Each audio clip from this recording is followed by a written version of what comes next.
नमस्कार दोस्तों, मैं उमेश सनोडिया आपका स्वागत करता हूं आपके अपने YouTube channel Vivek GK and maths class में।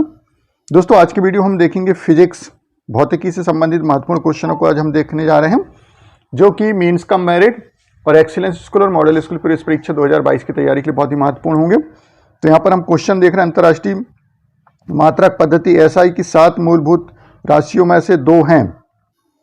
तो इसका जो आंसर होगा दोस्तों द्रव्यमान और समय, सी यहाँ पर आंसर हो जाएगा। आगे देखते हैं अगला क्वेश्चन, सही कथन छांटिए। चाल व वेग दोनों में दिशाएं और परिमाण होते हैं। चाल में केवल परिमाण व वेग में परिमाण व दिशा दोनों होते हैं। चाल धनात्मक, यहां पर दोस्तों हम देख पा रहे हैं जो बी है वो सही है। चाल में केवल परिमाण व वेग में परिमाण और दिशा दोनों, तो चाल जो है अदिश राशि हो जाएगी और वेग जो है सदिश राशि हो जाएगी। आगे देखते हैं, जब कोई वस्तु स्वतंत्र रूप से पृथ्वी के गुरुत्वाकर्षण के कारण गिरती तो उसका त्वरण कितना होता है। तो यहां पर दोस्तों वायु का घर्षण जब शून्य होता है तब 9.8 मीटर पर सेकंड स्क्वायर होता है। ये आंसर होगा। अब यहां पर हम देख रहे हैं एक परिशुद्ध घड़ी 3 बजे का समय दर्शा रही है। घंटे की सुई से 135 डिग्री घूमने के बाद समय होगा। तो यहाँ पर जो आंसर बनेगा हमारा वो 7:30 बजे आएगा, यहाँ पर 7:30 होगा। आगे देख सकते हैं, लिफ्ट में व्यक्ति का भार उसके वास्तविक भार से अधिक होता है जब लिफ्ट ऊपर की ओर त्वरित होती है। आगे है, झूले पर बैठी स्थिति में झूल रही है। इस लड़की के खड़े हो जाने पर दोलन का आवर्तकाल कम हो जाएगा। ये आंसर होगा। एक जेट इंजन किस सिद्धांत पर कार्य करता है? रैखिक संवेग संरक्षण पर। अगला क्वेश्चन, पृथ्वी का उपग्रह एक वृत्ताकार कक्षा में एक समान चाल v से चक्कर लगा रहा है। यदि गुरुत्वाकर्षण बल अचानक समाप्त हो जाए तो उपग्रह जो है पूर्व, बी आंसर होगा, पूर्व कक्षा की स्पर्श रेखीय दिशा में v वेग से चलेगा। अगला, चंद्रमा की सतह से पलायन वेग का मान पृथ्वी की सतह की अपेक्षा कम होता है क्योंकि? चंद्रमा की सतह से पलायन वेग का मान पृथ्वी की सतह की अपेक्षा कम होता है क्योंकि यहां पर जो आंसर होगा वो हो जाएगा बी, चंद्रमा की त्रिज्या पृथ्वी की त्रिज्या से कम है। अगला, एक साइकिल चालक को आरंभ में अधिक बल क्यों लगाना पड़ता है? इसका जो आंसर है वो है बी, चालक जड़त्व पर विजय पाने के लिए अधिक बल लगाता है। अगला है, पर्वतारोही पर्वतारोहण के समय आगे की ओर क्यों झुक जाता है? इसका आंसर है ए, उसके गुरुत्व केंद्र से होकर गुजरने वाली ऊर्ध्व रेखा उसके आगे झुकने से संतुलन की स्थिति में आ जाती है। आगे देखते हैं, टेनिस की गेंद की अपेक्षा किसी पहाड़ी पर अधिक ऊंची उछलती है क्योंकि? मैदान की अपेक्षा पहाड़ी पर अधिक ऊंचाई पर उछलती है टेनिस की बॉल। इसका कारण है सी, पर्वतों पर पृथ्वी का गुरुत्वाकर्षण तुरंत कम हो जाता है। अगला है, नदी से निकलकर समुद्र में प्रवेश करते ही जहाज कुछ ऊपर उठ जाता है। इसका कारण है सी, समुद्र के जल का घनत्व अधिक होता है, अतः वस्तु को ऊपर की ओर उछलने वाला बल भी अधिक होता है।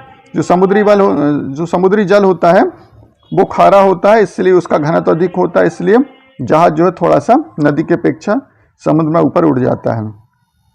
आगे देख सकते हैं, जब घोड़ा टांगे को खींचता है तो टांगा किस बल के कारण आगे बढ़ता है? तो इसका आंसर है दोस्तों डी, पृथ्वी पर घोड़े के पैरों पर लगाए गए प्रतिक्रिया बल के कारण। आगे है, घूर्णन करती एक गोल मेज पर अचानक एक लड़का आकर बैठ जाता है। मेज के कोणीय वेग पर क्या प्रभाव पड़ेगा? कम हो जाएगा। ये आंसर होगा, कोणीय वेग कम हो जाएगा। अगला है, डबल डेकर बस में ऊपरी डिब्बे में यात्रियों को खड़े रहने की अनुमति क्यों नहीं होती? तो यहां पर आंसर हो जाएगा सी, बस का गुरुत्वीय केंद्र ऊंचा ना हो जाए जिससे बस लुढ़कने की संभावना होती है। घड़ी में चाबी देने का उद्देश्य है उसमें ऊर्जा का भंडार करना। यह ऊर्जा होती है, घड़ी में चाबी भरने पर जो ऊर्जा होती है वो होती है स्थितिज ऊर्जा, सी आंसर होगा। अगला, किसी वस्तु का भार अधिकतम होगा वायु में, जल में, हीलियम में, निर्वात में। तो यहां पर हो जाएगा 18 का डी, निर्वात में। निर्वात में अधिकतम भार होगा। निम्नलिखित में से किस एक के लिए केशिकत्व एकमात्र कारण नहीं है? पौधों की जड़ों से जल का उसके पूर्ण समूह की ओर बढ़ना, डी आंसर होगा। अगला है, जब कोई बाह्य बल न लगा हो तब द्रव की एक छोटी बूंद की आकृति निर्धारित होती है। आंसर होगा ए, द्रव के पृष्ठ तनाव से। अगला, एक पत्थर को गहरे तालाब में फेंका गया। पत्थर पानी में जैसे जैसे नीचे जाएगा उस पर पानी का उत्प्लावन बल एक समान रहेगा, डी आंसर होगा। जब किसी झील की तली से उठकर वायु का बुलबुला ऊपर सतह पर आएगा तो उसका आकार 22 का ए है, बढ़ जाएगा। वायुमंडल में बादलों के तैरने का कारण है उनका कम, वायुमंडल में बादलों के तैरने का कारण जो है वो होता है घनत्व के कारण, कम घनत्व के कारण। अगला है, नलकूप का पानी सर्दियों में गर्म तथा गर्मियों में ठंडा क्यों होता है? 24 का बी, सर्दियों में भूगर्भ में निकलने वाले पानी के तापमान की तुलना में बाहर का तापमान अधिक निम्न होता है और गर्मी उसके विपरीत होता है। आगे देखें, उड़ान से पहले हवाई जहाज दौड़ मार्ग रनवे पर दौड़ाया जाता है। 25 का ए, कार्यकारी वायु दाब बढ़ाने के लिए। अगला है, बांध के नीचे की दीवारें मोटी बनाई जाती है क्योंकि। 26 का ए आंसर होगा यहां पर। गहराई बढ़ने के साथ द्रव का दाब बढ़ता जाता है। वर्षा होने से पहले पसीना क्यों आता है?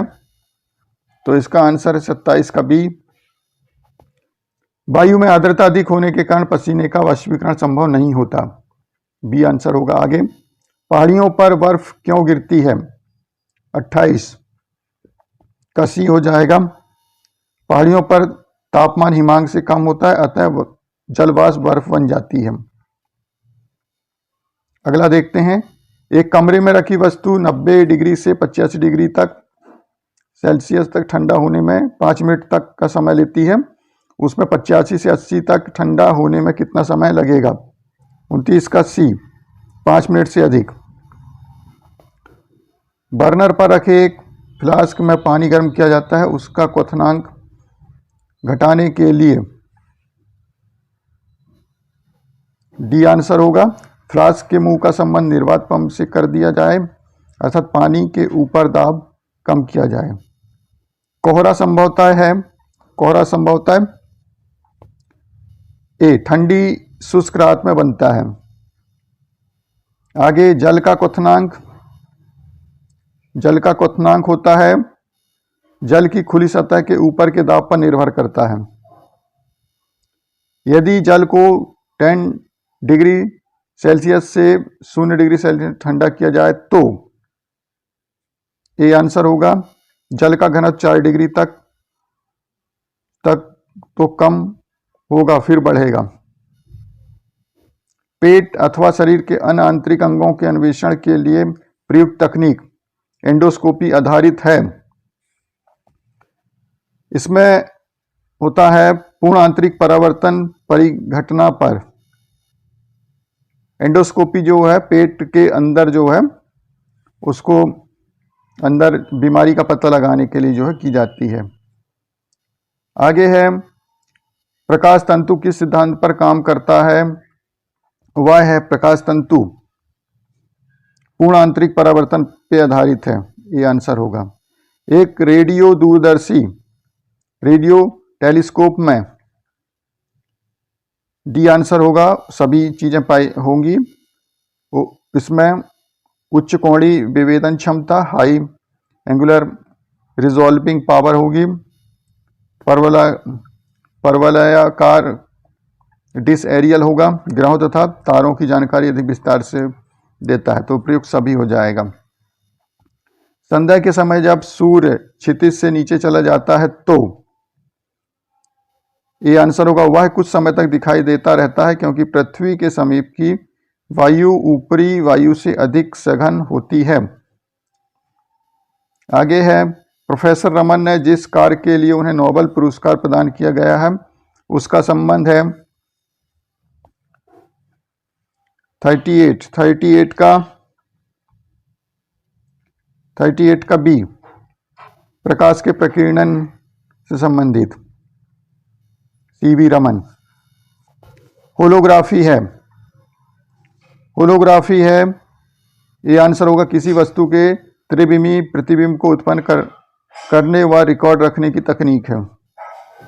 अगला है, सितार तथा वीणा बजाए गए समान स्वर किस गुण से भिन्न होते हैं? किस गुण के कारण हम जो है दोनों की ध्वनि को अलग अलग हम पहचान सकते हैं कि सितार की ध्वनि है कि वीणा की ध्वनि है? तो इसका जो आंसर होगा दोस्तों वो जाएगा गुणता के कारण। गुणता वाला जो गुण है उसकी वजह से हम पहचान पाएंगे कि सितार और वीणा की ध्वनि है या है ना, अंतर पहचान पाएंगे। अगला, किसी प्रतिध्वनि को सुनने के लिए मूल आवाज और प्रतिध्वनि के बीच का समय अंतराल कितना होना चाहिए? तो यहाँ पर सी 1/10 सेकंड से अधिक प्रतिध्वनि सुनने के लिए। अगला है, स्त्री तथा बच्चों की आवाज तीखी होती उसका कारण है, स्त्री और बच्चों की आवाज तीखी होती इसका कारण है आवृत्ति के कारण, उच्च आवृत्ति के कारण।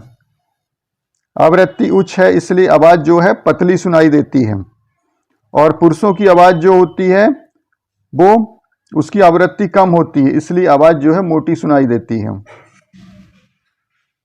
और स्त्री और बच्चों की आवाज मधुर सुनाई देती है, इसका कारण है कि उच्च आवृत्ति का होना। आगे है, बच्चे ऑडिटोरियम की दीवारें, छत व फर्श किसी रेशेदार पदार्थ, कालीन, ग्लास फाइबर आदि से ढके होते हैं, इसका उद्देश्य है? तो इसका उद्देश्य होता है ध्वनि का अवशोषण करके प्रतिध्वनि को रोकना। हॉल वगैरह जो होते हैं बड़े, उनमें क्या होता है प्रतिध्वनि सुनाई देती है, इसलिए उसको कॉलिन वगैरह से या फिर रेशेदार पदार्थ या कालीन से उसको जो है कवर कर दिया जाता है दीवारों को, ताकि प्रतिध्वनि सुनाई ना दे। डी आंसर इसका। अगला है, मेंस विद्युत प्रदाय में फ्यूज का प्रयोग एक सुरक्षा युक्ति के रूप में होता है। फ्यूज के विषय में निम्नलिखित कथनों में से कौन सा एक सही है? तो फ्यूज के लिए है उसका गलनांक निम्न होना चाहिए, फ्यूज तार का गलनांक कम होना चाहिए ताकि अधिक विद्युत प्रवाह यदि होती है तो वो तुरंत जो है तार जो है गल जाए। अगला है, घरेलू विद्युत तार स्थापन मूलतः श्रेणी है डोमेस्टिक इलेक्ट्रिक वायरिंग। इसमें हम देखेंगे तो समानांतर संबंध है, जो घर में जो कनेक्शन होता है वायरिंग का वो समानांतर श्रेणी में उसको लगाया जाता है। तो दोस्तों इस प्रकार से आज हमने महत्वपूर्ण 45 क्वेश्चनों को देखे जो कि बहुत महत्वपूर्ण होंगे 2022 की तैयारी, एक्सीलेंस के लिए भी, मॉडल स्कूल के लिए और मेंस का मेरिट के लिए, सभी के लिए बहुत महत्वपूर्ण होंगे दोस्तों। तो आज की वीडियो में इतना ही। यदि वीडियो आपको पसंद है तो वीडियो को लाइक करें, शेयर करें, चैनल को सब्सक्राइब करें ताकि मेरी आने वाली वीडियो आपको मिल सके। वीडियो देखने के लिए आपको थैंक यू सो मच।